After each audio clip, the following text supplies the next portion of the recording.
grab yourself an ice-cold glass of absolute comics perfected.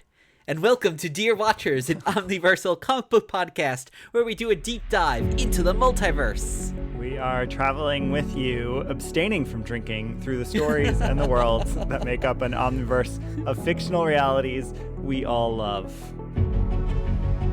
And your watchers on this journey are me, Guido, but slightly different and darker than you last knew me, which is actually true.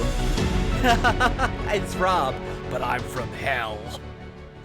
I was going to say that, but yeah, I figured I'd go for something else. Well, before we begin today's trip to a brand new universe, Guido, what's new in our little section of the multiverse? Well, we've been on Blue Sky for a year and a half. I couldn't believe it when I saw it, but we're super active now that everyone has migrated to it. I think every single comic creator that was previously on other social media is on Blue Sky. So find us there, chat with us there, follow us there, follow everybody else on there. It's great, like the early days of that other platform where you can just have lots of conversations and people are posting things and are being positive and you're discovering new things. So find us on Blue Sky. That's really fun. And if you're joining us here on the podcast for the first time, we have 3 parts of our journey through the multiverse today: origins of the story, exploring multiversity, and pondering possibility. So thanks for coming along. And remember to leave us a 5-star review wherever you're listening. Find us on Blue Sky on Instagram at Dear Watchers. And with that, welcome to episode 147, and let's check out what's happening in the Omniverse with our travels to today's alternate universe.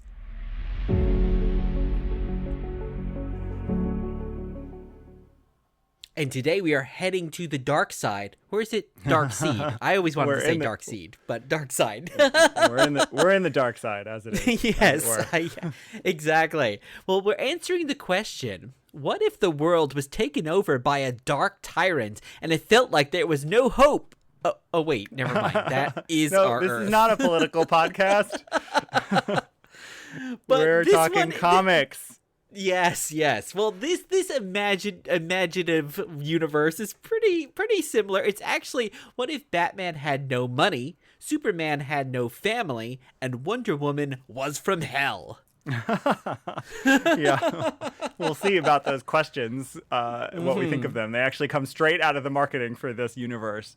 So this is a brand new universe, and this is one of our rare contemporary episodes. We're not very often timely, but this one felt like a good opportunity to be timely once again, because this world is debuting narratively right now, and we're going to get into what this world is, but it did debut back in Dark Knight's Death Metal #7 as a tease, and here we are 3 years later getting that payoff finally. We've not covered Death Metal, though I love it and hope to one day. I think it's probably best covered like under the influence of psychedelic mushrooms, because it is totally bonkers. With some Ozzy playing in the background. But we haven't. So today's Absolute Earth is also known as the Elseworld or Alpha World. We did just cover for the first time Marvel's sort of analog, and we're going to talk about that, the Ultimate Universe, back in episode 144. We have, of course, covered our Trinity, Batman's origin back in episode 78, Superman's way back in episode 51, and Wonder Woman's in episode 79. If you go to dearwatchers.com and click episodes, you can search anything to get through our back catalog and find the origins that lead us to today's Earth. That's interesting. We did Batman and Wonder Woman back to back. I don't even remember that. We did, because we covered their origins with the Just Imagine Stan Lee issues. Oh, yeah. And we were covering a cluster of those. So that's how that happened. Well, speaking of DC's Trinity, we've talked about each character individually, as you said, but let's talk about their origins and our thoughts about the Trinity, because Guido, this is probably Like, are there three characters from, like, one property, one place that are more famous than these three characters? Maybe not. Absolutely not. No, I don't think I don't think it's possible that anyone has an answer that says yes, because with Marvel being probably the biggest, competing character IP farm, there are not three characters who are so clearly the upper echelon of that universe, who are not so clearly the images, the symbols of that universe that you associate everything to. And that is true for DC. And of course, DC is 30 years older than Marvel. So these characters are approaching their centennials. In fact, we're going to start hitting centennials if we survive the next decade with these three characters. And it's so fascinating to me that they are so deeply linked. When did you first realize that, or think of them as a trinity? Or like, when did you, as someone who's more of a casual comics person, start to realize, like, wow, these three characters are something different than everyone else? I think it's actually through other mediums than comics, because I'm thinking all three of them had TV shows, and I didn't watch the Wonder Woman TV show growing up, but I did watch the Batman 66, of course, which was one of my favorite TV shows, and I did watch, although I found it very boring, the George Reeves Superman show. Then I did watch also the Christopher Reeve movies, and of course the Tim Burton Batman movies. So I think there was just something like, before you could pick up comics or go to the comic book store, I was sat down in front of the TV, and those 2 out of 3 of those characters were coming at me through other ways. And you can't say the same thing with a Marvel character. I guess Spider-Man probably came the first, but those were not anywhere near close to like Batman 66. No, and Spider-Man's probably the closest. What's interesting, I think, and it probably actually has to do with the corporate IP stuff, because the MCU launched around Iron Man, and Iron Man became so famous that sort of moved Iron Man up, but Iron Man will never be the in the top tier of Marvel. And then of course you have the really underrepresented X-Men, even though they for many decades were the best-selling comics for Marvel. So you just have, it's more diffuse, I think. And so Spider-Man's probably the only exception in Marvel where like that character, the symbols, the colors, all of that, like anyone, almost anyone on Earth can see and immediately recognize. But I don't know that Marvel has another one, so. No, and everyone knows Spider-Man's origin story, but grab someone off the street and have them tell you Thor's origin story, especially as it is in the comics, and they'll be like, I have no idea.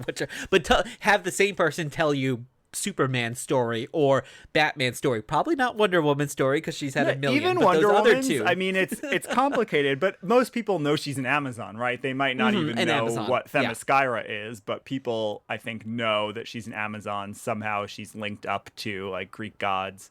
So yeah, I think these are so core, and they're such an interesting three. And I really love, one of the things that when I first was getting really into DC Comics, probably about 20 years ago, a little more, was the fact that writers started to realize this, and there was a little bit of that, not totally meta, but self-referential storytelling happening with like Jeff Johns' build up to Infinite Crisis, where it was like, what does it mean that we have these three characters in universe? Like, you started getting stories of like, how do they suck the air out of the room? And like, what happens to all the other heroes when you have these three characters like this? Or what happens if these three characters break apart? And what if they're no longer unified and they're in conflict? And I loved stories like that. And so that is what really got me into the world of DC on a much deeper level. And so it's fun now to see this happening with what we're reading for today. More reference to what it means to have these three characters that are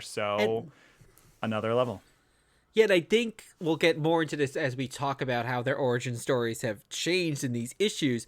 But I think, yes, everyone knows their origin stories, and we've also come back to them so many times as well. Like, I think there's a joke about how many times we've seen Martha Wayne's pearls fall on the ground. Like it needs to be true. included in everything. And even when they did the new Superman and Lois show, like they had to go back to Smallville, and there was a whole TV show called Smallville. Like the Smallville aspect, the Wayne parents getting killed, like all of that is so integral. And even when you think of Spider-Man, like they were able to do a new Spider-Man series without going back and showing you him getting bitten, and without setting up the Osborn family and all that. Like that was secondary to his story, but it's not secondary to Superman and Batman.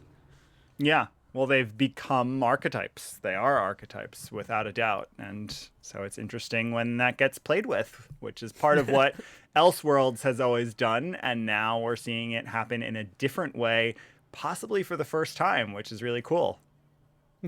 Well, before this planet explodes, both physically and metaphorically, let's jump into our first segment, Origins of the Story.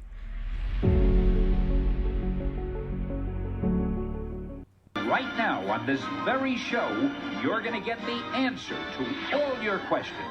Our amazing story begins a few years ago. And first up is DC All In Special Number 1, cover date December 2024. And I notice all these cover dates are actually in the future. Ooh, because this is so new. We're so timely this time. And this story is entitled Alpha and Omega. Well, it's two stories, one alpha, one omega. Yes.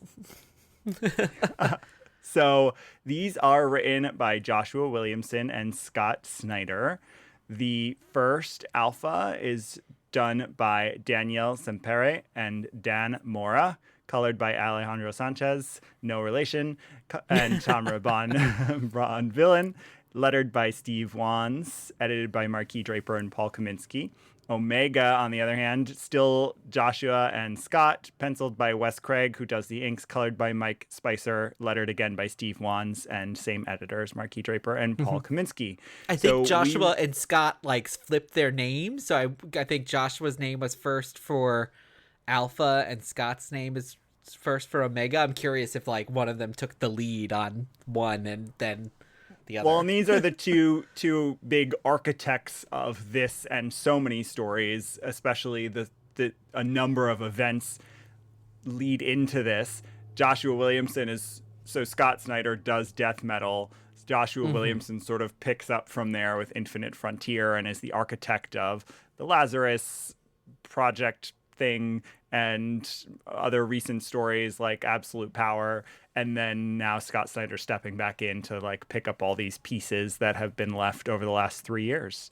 And so this special, why we read it, is because it's not only launching the era of All In, which we can talk briefly about because they're doing that here with the Justice League setup, but it also debuts the universe that we're going to get into. The Absolute Universe debuts here on page.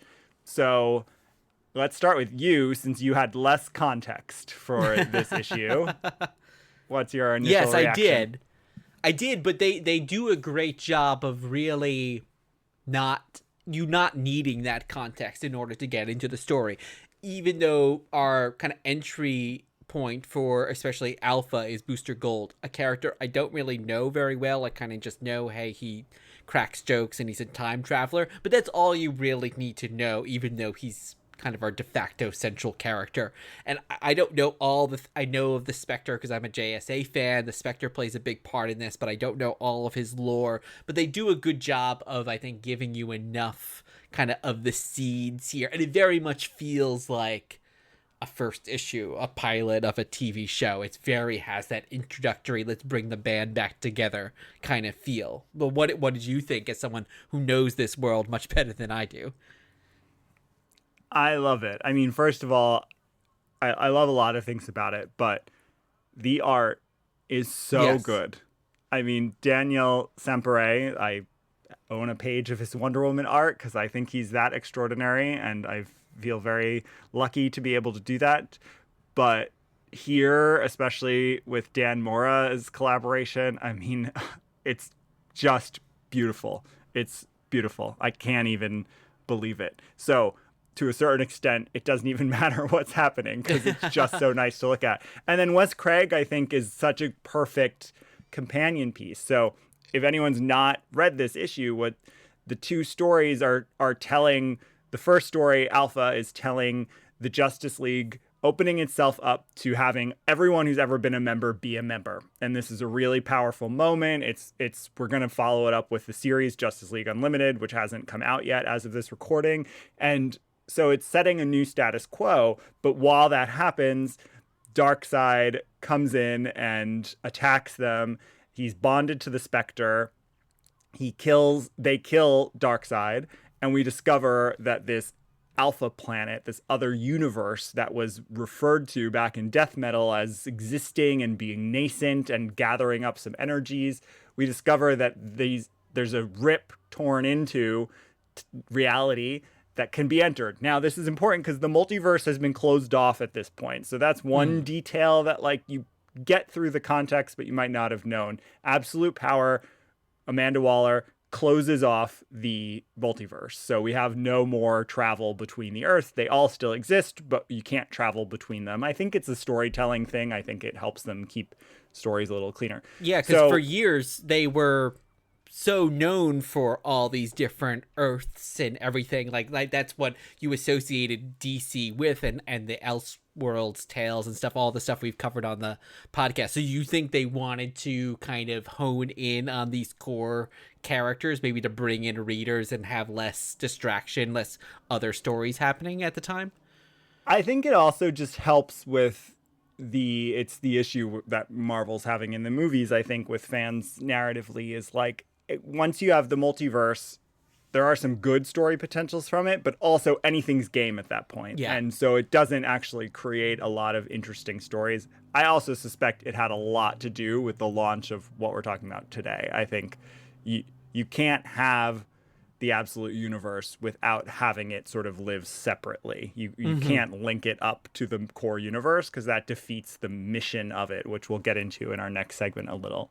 So Booster Gold goes through, discovers something about this Earth, not clear what. We get glimpses of our three characters, and the story ends. You flip the book. It's a flip book, which is very cool. You didn't have that experience because you read it digitally. You flip the book, and you get the other half of the story, Omega, which backs up 52 days. Of course, 52 is a really, really important number in the DC universe. There were 52 Earths for a really long time. There's 52 weeks in a year, of course, so there's a reason like this number is so relevant. And we get Darkseid's story and what's building up to Darkseid ending up on the Watchtower and attacking the Justice League and then dying. And it has to do with he gets this miracle machine. It gets him... He kills one of his children in order to make this machine work. He knows when the multiverse got shut out, when Amanda Waller shut it out, he felt something and he knows there's some energy and he's trying to figure that out. And so he wants to bond with a Spectre to figure out where this energy is. He goes to like all the different cosmic beings and then determines he needs the Spectre, bonds with him, attacks the Justice League, gets killed, and then his energy therefore exists in this Alpha universe. And we don't yet even know what that's going to mean. We have no idea. Well, and going back to what you were also saying about the art, what's so cool is that the art styles are totally different for the two halves. The first half, very super polished superhero looks. Everyone looks like the ideal superhero version of themselves. And then the Darkseid version has this very, I'd kind of almost call it sketchy kind of look. It's not on the details, but it very much feels like, oh, this is like the Apocalypse version of it. So it's a very cool going into those two. Yeah, I agree. It's well executed that they don't feel totally separate, but they are very different. And so, yeah, I love this. Now, I want to bring in the idea of the Ultimate Universe that we just talked about for Marvel a few episodes back, because one of the interesting things, it was your first experience with the Ultimate Universe. It was our first coverage of it. The Ultimate Universe didn't have a genesis. There wasn't an origin to it. It just was created. And that's no longer true. The new iteration of the Ultimate Universe has a genesis. It has a reason it exists. And that's really interesting. This is an interesting way of telling a story where they're telling us the creation of an alternate universe. What did you think about that? Maybe we should hold this for the second segment, but I'm curious now in this issue, like, what did you think of the setup of, like, okay, there's this whole other universe and here's its reason for being? It's hard to say without going into seeing where the All-In Special storyline is going to continue, because while I very much You mean like the Booster Gold being stuck in the Booster Gold universe. story. Yeah. Yeah, because while I very much enjoyed the issue, I also don't think you need to have a setup issue. I think you could very much just say, we're telling these other stories now, and have at it. But I guess maybe they felt like they wanted to create a more cohesive universe around it, in which case, like, having this All-In Special, I think, helps in that way. So I don't think it was necessary, but I certainly I enjoyed it still, even without it being necessary. I think only time will tell, really, because Exactly. we don't know. Yeah. We don't know how much the Absolute Universe, which we're about to get into, will link up to the DC Prime universe. We don't know. Obviously, there's going to be a story about Booster Gold now being trapped there. Obviously, there's a story to tell about Darkseid's energy. Some of it is the origin of the universe, which we'll talk about in our next segment. But there are stories to tell there that keep that other Earth linked to the Earth we know. And so it'll be a question of when, ultimately. And I don't know if that's a year from now, 3 years from now. I don't think it's less than a year from now. I think they're going to let the other universe breathe. But I think we are going to get these other stories. And it's just interesting to me that they're creating this whole other world, but keeping it linked to the world we know, which is not what Marvel was doing with the Ultimate Universe project in its first iteration. So, Well, and speaking of the Ultimate Universe project, do you think that this idea was inspired by that? Because as we get into our individual issues in just a moment, I was very much getting what we were just covering from that Ultimate Universe. And of course, they had a giant hit character with Miles Morales. So do you think that DC was inspired by their rival here? I don't know if it's an inspiration, because that was 20 years ago, over 20 years ago. So it's hard to say that inspired this. I do think that they are trying to do some similar things. Whether that's taking inspiration or not, I have no idea.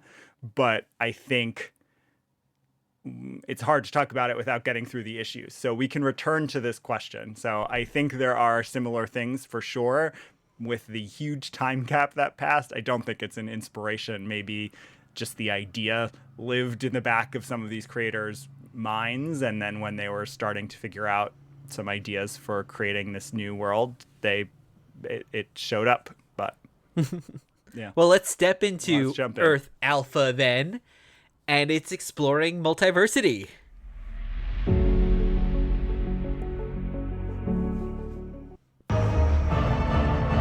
I am your guide through these vast new realities. Follow me and ponder the question, what if? And first question we are asking ourselves today is, what if Batman had no money? And this is from Absolute Batman #1 from December 2024, and the story is entitled The Zoo, Part 1 of 5. It's written by Scott Snyder, so architect of a lot of this initiative, penciled by Nick Dragotta, who does the inks, colored by Frank Martin, lettered by Clayton Cowles, edited by Sabrina Futch and Katie Kubert. It is the first title to come out. We read these in chronological order, so it's the first of the 3 to come out in sequence. And I do want to say, I wasn't kidding. That question is the poster that advertised this world. So it wasn't what if. They did not use what if question, for obvious reasons. But it was, no money, something, blah, blah, blah, blah, blah. A few like taglines, and one of them was that. So I think that kind of is the question, though this isn't like an Elseworlds where it's just giving us a story of Batman with no money. It's transforming actually quite a bit. So I loved this. I loved rereading it too. I had read it the first time and enjoyed it. And reading it a second time, I appreciate just what Snyder is doing and how many little touches there are that really get at the mission now of the Absolute Universe. And this is the mission that I think is tied to the Ultimate Universe. How do we boil down this character to its essence and rebuild it in a different way? And it's not an Elseworlds in like, how do we boil it down and rebuild it, but it's a woman or something like that, right? It's the character we know, but it's let's have his father be a teacher. Let's have his mother survive. Sorry, spoiler alert. We're assuming everyone's read these comics, but I love that moment. I want to return to it. Let's have his inspiration in the Bat be sort of architectural, like design. He designs the bridge as a kid, and that inspires him then to create these wings, and he has these blades in his helmet. Like, it's a lot more integrated than just the symbology of Bat for fear. It's like he's actually using the bat. How do we have Alfred in this case is the kind of narrator protagonist, and Alfred knows Bruce is Batman because it's irrelevant, because Bruce is an unknown in this town. True. No one cares. So he doesn't. The secret identity is irrelevant, and so it's an interesting. There's a difference on enough levels that it feels really different, but of course still feels like Batman. He's dealing with trauma. He's trying to be a vigilante and figure out how to do that. So I loved it. What did you think? Yeah, I really enjoyed it a lot. I thought it's got that darkness, but it doesn't almost feel overly dark, if that makes sense. Like, sometimes I think they can lean too much into the darkness, quote unquote, with Batman. I think there's lots of really great touches. I love seeing the kind of way that certain characters were transformed. Some really great villains that I'd love to get into as well. My question for you, though, is it's interesting that they led with Batman has no money, because to me that isn't, I don't know, it doesn't, I guess he's such a famously wealthy character, and yes, he uses all his money for this technology, but I don't think of Batman with the wealth in the same way. So his character, Bruce not having the money, didn't seem like a huge difference to me. Maybe the bigger difference to me was actually the fact that his mother is alive, because that even feels more core to his origin than him being a wealthy person. I would have agreed until my second reading. On my second reading, I saw the ways that Snyder is using that detail. So the whether he has money or not is not the relevant part. What's relevant is, without money, he doesn't have infinite technology. So the gun he later uses, first of all, he's using an axe, because an axe is obviously cheaper than all of the stuff that Batman has. Then the gun he uses later is the gun he took from Alfred. So there's these little ways where you see, like, okay, Batman is, you're suspending disbelief in the world of Batman in numerous ways, but one of them being that, like, he just has infinite gadgets. He's never going to run out of smoke bombs. He's never going to run out of these things. And this Batman, that's not true. And so that's the one side of it. Yeah, but I would say that his gadgets, I never think of Batman's gadgets as being incredibly advanced technology. And maybe some of this is even me thinking back to, like, I don't know, Batman 66 and other things too. But like a batarang, it's a boomerang that's shaped like a bat. It's like a grappling hook. Like, these are not as advanced as even someone like the Green Arrow. Where are you going to go buy a grappling hook? Okay, well, that's the thing. But he also changes changes bit, like, Alfred's gun here. Like, he's able to change it enough that it completely, like, changes how it works. So, like, that's it just makes it technology. not kill. So Yeah. but we can assume tinkering. He's able there. to still I don't know fly. that you can See, he's tinker still- yourself. Yes, He's but he still able flies to fly, They so- explain the flying through the design of the wings that he had created as a child when he But made Bruce the Wayne bridge can also project. fly with like his own like cape and things too. So I don't see that I don't think of Bruce as being, I don't think of Batman as having this super advanced technology compared to some other characters, and like compared to Iron Man, for example. Yes, if Iron Man had no money, he'd be a That'd much be a more different completely different character Yes. than Bruce Wayne. That is would for be. sure. But I think that's, in some ways, that's what's so good here, is because there is such an essence of Batman that isn't about all of that other stuff, that isn't about the Batmobile and isn't about the Batcave. He has no cave here. He has no Batmobile here, right? You're stripping him of a lot of the stuff that we associate with him, but it's on a story. It's on reading a story like this that you realize that's not actually the core of him, and that's what I think was cool in my second reading of it. And then the flip side of it, I mentioned earlier, is the Bruce Wayne thing. By stripping Bruce Wayne of money, you make him a more everyman character. Well, that's true. He works. Yeah.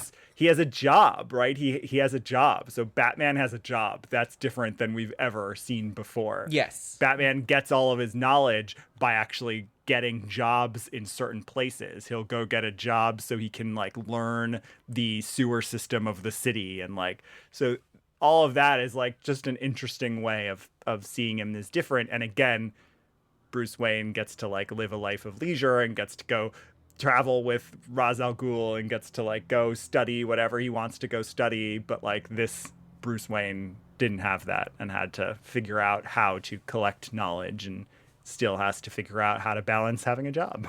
Yeah. Well, and I think where I'll be really curious how it proceeds is what role, and I don't know if her name is Martha here. I don't know if we know her name, but what role his mother I'm assuming will. they are pretty consistent. Even I love like so Commissioner Gordon is the mayor, but he's still Jim Gordon. He has a daughter Barbara, though Barbara is black, so we're assuming that Barbara has a different mother or is adopted. Like there's some, there's differences, but they're keeping those characters. I love when when Bruce is talking with Croc, who's not yet mutated, in the gym, and Croc talks about Ozzy, and it turns out he's talking about the Penguin, and like the Penguin. Yeah, there's Harvey and one or the Selena, other. and we see a photo of them, and that they're all friends. So yeah, and they're all at the same like boxing gym. So I'm sure his mother is Martha. That's my point. But it would be interesting with Martha is having that hope, having that connection to humanity that the Bruce Wayne that we know doesn't really have. I mean, he has Alfred, but we know like he lost everything in some ways. Now he had that figure of a mother still kind of grounding him. So I would be curious how that affects the character. Yes, we can assume he lost his father from this issue, but how will having a mother have changed that character? I think that will be even a bigger change that we'll see as this story Well, and progresses. Alfred makes a point, and this has been true at times for Batman and not true at times. Alfred makes a point of observing how careful he is not to kill. And so that could be one aspect of it, is that he has that sense of humanity from the get-go. But it's also, I love that it's positioned as a vulnerability, that in the end, Alfred is like, oh, this is your weakness. Your weakness is her. And so that's going to be, I'm sure, part of the story, is that by having a mother, he's more vulnerable than when he had no one. Mm-hmm. So, and before we move on, I just wanted to mention some of the villains too, because the villains are great here. Black Mask is kind of our main villain, and he's got like a gang that wears the mask, but they also are wearing like prom outfits, and his mask especially much scarier looking than I've seen in a lot of the other comics. This skull, but with kind of this big bulbous head. It almost looks like Professor X's like helmet that he has. Oh, I was thinking it almost looks like he's like a Daft Punk DJ. Oh, Daft Punk. Oh, total. Well, and he has the DJ going. So I wonder if that was a reference. Think of it. Yeah. Yeah. So he's very creepy, and they're super brutal. I mean, I don't know, Batman better than I do, but like they're killing children, they're killing elderly people. They're gonna just slaughter this whole town hall. Like, they're very brutal. And then the hint of the other villain that we don't get is the Joker, and that's one of the biggest changes here, is that the Joker is one of the wealthiest people in the world and doesn't laugh. It's a fun epilogue tease. Yeah. And I'll be curious how that works, because, like, what if you gave the Joker $1 billion is like a very interesting what if story onto and then itself. How do you take him down? Yeah. Well, and that's the fun thing, and I'll say before we transition, because it's going to become increasingly relevant, I think, over these 3 issues, is the other mission of this Earth, and this is where the all-in issue is so important, is that this Earth is darker. And I appreciate that they didn't just say, like, what if all these characters lived in, like, just the worst version of reality? But the point is Darkseid's energy is what created this Earth and was the genesis of this Earth. So I saw some interviews with Scott Snyder where he talks about, on this Earth, heroes are not the thing. Because there aren't a lot of superheroes at this point in time, people don't worship superheroes. Superheroes don't exist really in this Earth. And so you have these characters who are going to have to create that role for themselves in a world that has not had them before. And so, yeah, Gotham's a little extra brutal here, and they've never had someone saving them. Even Alfred, as this like MI6-ish character, we don't totally know what his motivation is or what this agency's motivation is. He's not even super aggressively trying to stop the villains, so it's not at all clear. No. So I think all of that is a little darker and built into the mission of it, and becomes really obvious in this next issue. Yeah, so our next question is, what if Wonder Woman was from hell? This is Absolute Wonder Woman #1 from December 2024. The story is entitled The Last Amazon Part 1. Yes, this is written by Kelly Thompson, penciled and inked by Hayden Sherman, colored by Jordi Belair, lettered by Becca Carey, and edited by Chris Conroy and Ash Padilla. And so this one is quite literally, she's in hell. So if you haven't read this one, she grows up on hell as a sort of, I guess, ward of Cersei, to use a Batman term. Diana is given to Cersei by Apollo because Zeus takes her away from the Amazons, and Cersei has to raise her in hell, but is not allowed to use the word Amazon. And in fact, no one in the world other than Diana can utter that word Amazon. Some shades of Agatha all along with the teens' true identity, very much. And then unplanned, this issue I'm sure, but yeah. Pretty much, there are these hell demons that are invading, and she is fighting them. She comes to fight them off of Gateway City. People seem to be used to these kinds of flying hell pterodactyls, and then some bigger beast. But throughout that, we're getting woven in her origin. So, what was your take on this? It's harder because I'm shakier on Wonder Woman's origin, and of course Wonder Woman has had like a million origins, as we've talked about. Well, this is also much show. more. I'd say this is much more of a part 1. Yes, you're really. This is like. I feel like with Batman, you're getting, I don't know, 20% of the story. Like, you're sort of getting into it. This one, I feel like you're barely scratching the surface. You're at like 5% of the story. Totally, yeah. Like with Batman and the next issue we'll talk about, you very much get that. And here it ends like before the battle. You just get a little bit of battle. The reveal is like the flashback and and the equivalent of the lasso in this Earth, and that's like the reveal at the end and the final panel. So we don't even know what's going to happen with it, and we certainly don't know anything about these demons or anything about how often Wonder Woman is coming to different parts of Earth to save them. Like, we have no idea.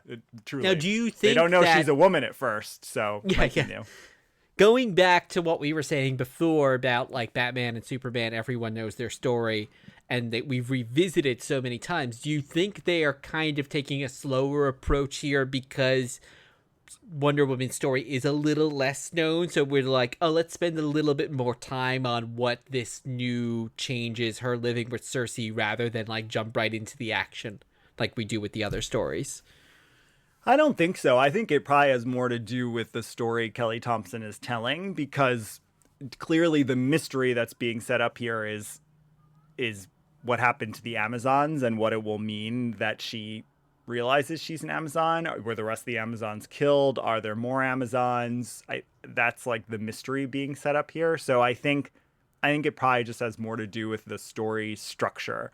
I mean, if you think about it, and again, this was my second reading of it, so I got to like see all of this. Again, Kelly Thompson takes the things we know about Wonder Woman. She lives isolated from humanity. Yep, check. She still does. It's not on Paradise Island and it's not with the Amazons, but she does live isolated from humanity. There's some element of magic and gods in her origin. She has these powers that she will use when she comes into, the land of man. She grows up with no men around her. True. She grows up with a bunch of demons and Cersei as her parent. So Kelly Thompson has taken, again, all those pieces of her origin, but just transformed them. And so I think it's here. Do you think, since all those things you said are the same in this book, do you think it's not different enough? Like, are we getting enough of a new story? Well, we don't know that yet, but I have total faith, because the same is true for Batman. I think if you say, you can check off all the boxes of Batman. Parent gets shot in front of him, lives in a crime-ridden city, has an interest in bats and a fascination in bats. So, like, again, there's these key boxes you check. So I think it is different enough in that what the twist here is, and it fits with the dark side aspect of this universe, is that Wonder Woman is always positioned as compassion and mercy. And we don't know that that's going to be true here.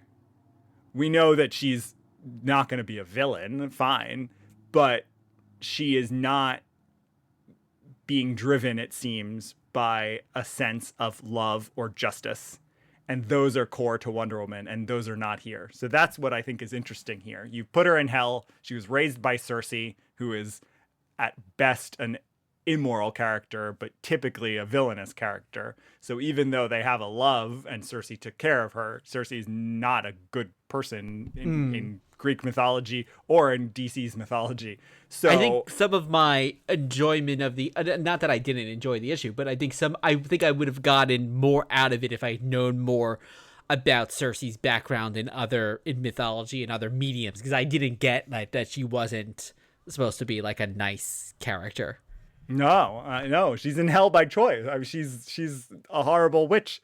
So yeah, I think that's what's going to be interesting here is what will Wonder Woman be without love or compassion. And again, she's going to be heroic, but just her design, she's got these red glowing eyes. The lasso or whatever the energy is that's lasso-esque is all red and crackling, and she's protecting people from demons, but I don't know how much she's going to be motivated around justice for human beings. Even in some of the storytelling Cersei's doing with her, and she's more interested in like the there's something about that fairy trail and cutting down the tree where you're like, okay, she's a little more brutal. Like there's a brutality here. The way she treats the little demon animals as they're coming around her, she's a different Diana. So I think that'll pan out, and I'm curious to see. But I do think this one has the least amount of plot for whatever reason. Well, let's wrap up with our third, arguably the most famous of all superheroes of all time, right? So we're asking the question, what if Superman has no family? This is Absolute Superman #1 from January 2025, the future. Woo! And it's called Last Dust of Krypton Part 1, Down in the Dirt. It is written by Jason Aaron, penciled and inked by Rafa Sandoval, colored by Ulysses Areola, lettered by Becca Carey, and edited by Ash Padilla and Chris Conroy. And so this is the third in the sequence of titles, the most recent of the number ones that came out. It changes a good amount. Do you want to give your reaction, or should we give a quick summary of the changes? Let's give a quick summary, but for my money, this is the one that like fulfills the brief the most in terms of like this is a alternate universe.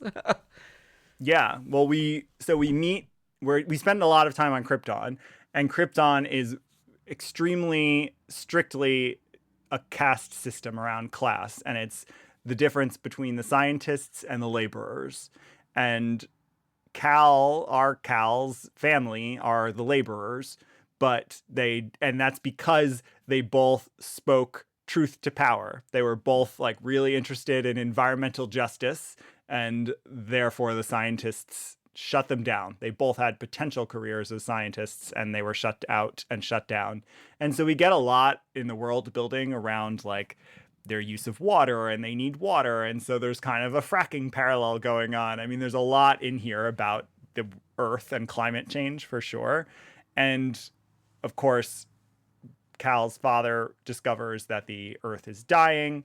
We cut to present time because, and we'll get into that story in a minute, but the big reveal at the end, if you will, is that Cal grows up on Krypton. That's the real twist, what if twist here that they didn't want to, I think, expose in the marketing. But Cal doesn't arrive to Earth. We don't actually know when yet, but we know that he is a preteen in the final pages on Krypton, and the Earth is not destroyed yet. And then we know that he's a, 20-something-year-old on our Earth when he's in Brazil. So that's, I think, the biggest twist. Then, of course, in Brazil, there's this whole story with mining, and the peacekeepers are trying to protect the interests of the Lazarus Corporation, and people are dying and suffering because of this. And he has a talking costume, which is a new aspect of his character. And then he starts to kind of fight for justice and is, of course, in the most shocking reveal, arrested by an agent of Lazarus, Miss Lois Lane. Well, the other big difference, too, that they have here is that he has to charge up his power, which I guess comes from maybe not being born or not being on planet Earth from since he was a kid. So he has to actually charge his power, and the suit tells him a little Iron Man-esque, like, oh, you're running low on power here, which is an interesting change because we think of Superman as like, and one of the difficulties I'd imagine in writing Superman is he can do anything. He has infinite power. So here they have kind of shackled him with like, he has that infinite power, but only for a finite amount of time. Well, and what's fun about that is true of our Superman, but the yellow sun constantly keeps him charged. Our sun, being the yellow sun, constantly keeps him charged. So I agree. Jason Aaron is just using it differently, and maybe it will be explained because he didn't come here as a child and didn't grow up here. But it is really interesting that he took, again, this is what all three of these writers were so brilliant with. He took something that's true about the Superman we know, and he used it really differently, and it transformed the character. Yeah. Yeah, I thought it was also a really smart idea to kind of focus on the environmental aspects as well, because I know that's kind of core to the Krypton story, but really honing it in and focusing it so much on the Krypton portion of it, and then really here on Earth as well with diamond mining. And I thought that was a good way of utilizing this character. Again, a character who can like take on any guy with a gun. So why not kind of focus on something that's even bigger than that, which would, in this case, would be the environment. And it ties it so well into current events in our own real life world as well. Mm-hmm. And I think probably much more than either the other books did, where we're dealing with hell and we're dealing with this crazy gang. But here it very much feels like this could be a story that we're obviously minus an alien with superpowers, but the rest of it very much feels like, oh, this is kind of of what we're dealing with here. Well, it is. It is for sure a true story. Setting it in Brazil makes it even more true. And in fact, I don't know if it's possible that this was an influence, but Rafael Albuquerque was supposed to be the artist on this, but there were such horrible flooding happening in Brazil that he had to be pulled off the project, and Rafa Sandoval had to be brought in. He was just no longer able to even work. There were lots of fundraisers creators were doing for Rafael Albuquerque. So I don't know if they located this in Brazil after that happened, or if somehow it was just very prescient of Jason Aaron to realize the environmental devastation that happens in lots of parts of the world, including Brazil. So, I think this one... Go ahead. Oh, I was going to say, I'll be curious too, like where this goes, because like we're not focusing too much. We don't have like a super villain in this, except there's a hint at a future character who might be Brainiac. I don't know if it's definitely Brainiac. He has a green brain with wires coming out of it. So I think we can safely assume that's Brainiac being set up at the end. And yeah, we don't know anything more about the Lazarus Corporation, though, of course, Lazarus being so tied to Ra's al Ghul. And we've got Lois Lane, who's at this point cuffed Superman, so she's a bit of a villain. Yeah. So this one definitely. This one I think was the denser and like didn't have a pacing that I loved, but again, all of these were part ones of 5, so they created some parallel structures, obviously, in these titles.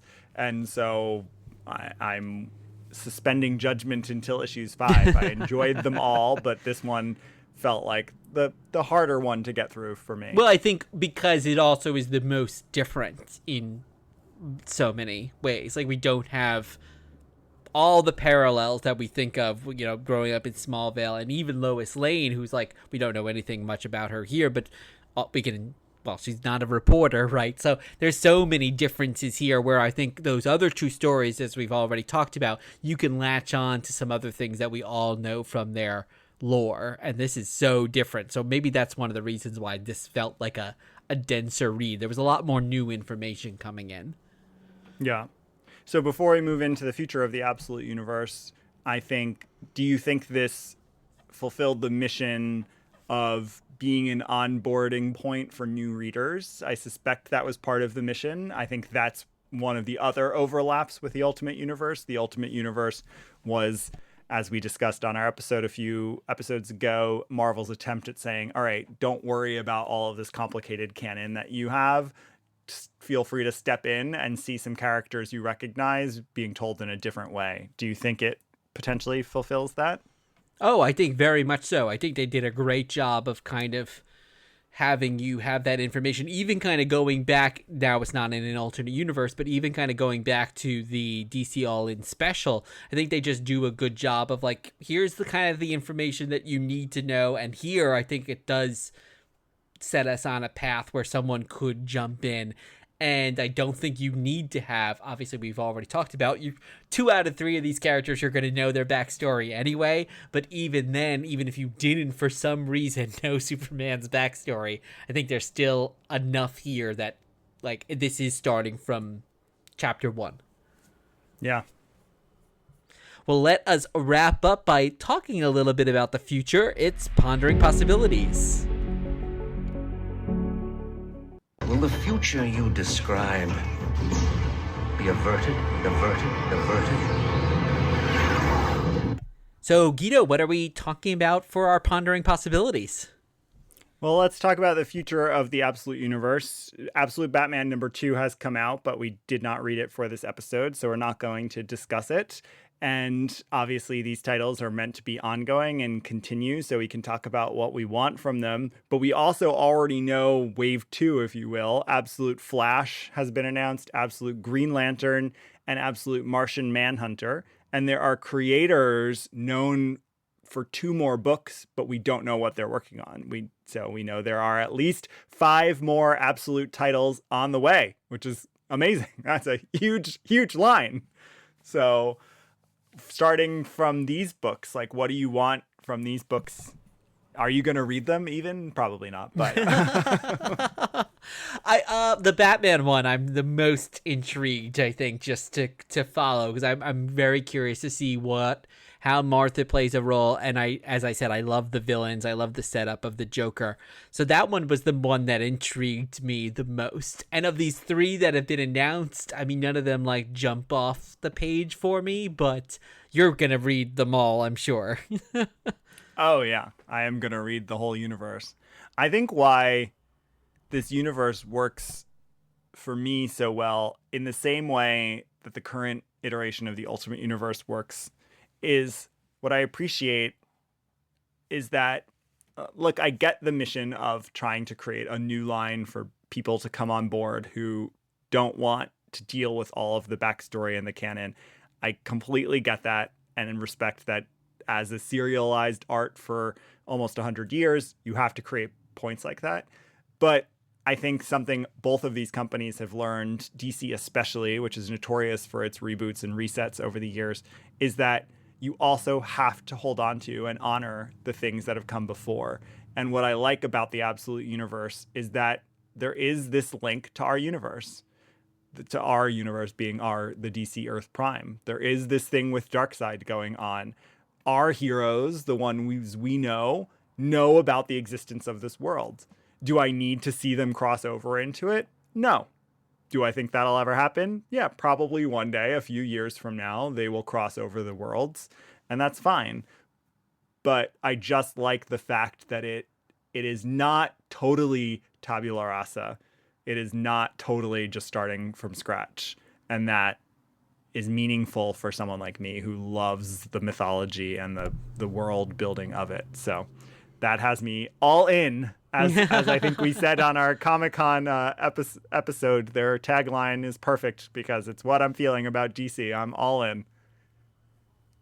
Yeah.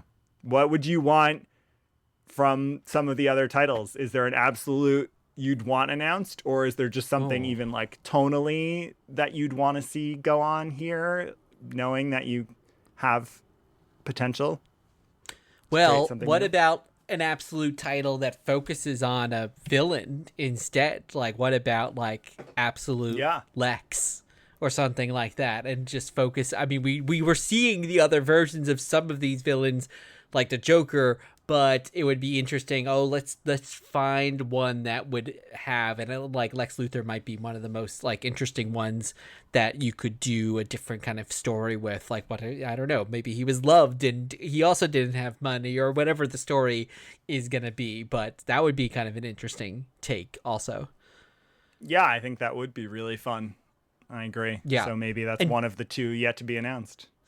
Yeah. And I think it will be interesting to see how these next ones are handled, because Flash, Green Lantern, and I think especially Martian Manhunter, like, people are less familiar with their origin stories. I couldn't even tell you Martian Manhunter's origin story, actually. And especially when you're compared to Batman and Superman. Well, I got that part, but other than that, I don't know anything else. So I'll be like, how do you change something that people are already less familiar with? Like, what does that mean? Yeah, I agree. And what's interesting too is, at least I'd say two of these three characters, Flash and Martian Manhunter, are typically written a little lighter as titles. Yes, true. But the Absolute Universe, by its very design, as we've discussed, is meant to be a bit darker. So I'll be curious how they play with that and how they balance that. Will any of the Absolute titles ever have humor in them, or will they always be quite dark? We shall see. And these have been performing super well, right? Like, aren't these copies already super in demand? Yeah. Yes, the price of I mean, it's one of those just wild things where Absolute Batman #1 was the highest of the three orders. I think it was printed at 300,000 or more, which is huge at this day and age, and still sold out immediately. Went into additional printings, and now that first issue is ridiculous on eBay. It came out 4 weeks ago and is certainly out there, and yet the demand is just so high. So yeah, I have a feeling we're going to get more and more titles, and I don't think they're going anywhere for a while. So we'll see what happens. Well, we're not going anywhere for a while, so we'll be able to cover all the upcoming titles too. Yes, eventually we will. But for now, that is a wrap, dear watchers. I have been the darker, slightly more edgy Guido. And I've been Rob from Hell. The reading list is in the show notes. Follow us online, especially on Blue Sky at Dear Watchers. Leave us a 5-star review wherever you listen to podcasts, and we'll be back soon with another trip through the multiverse. In the meantime, keep pondering the possibilities.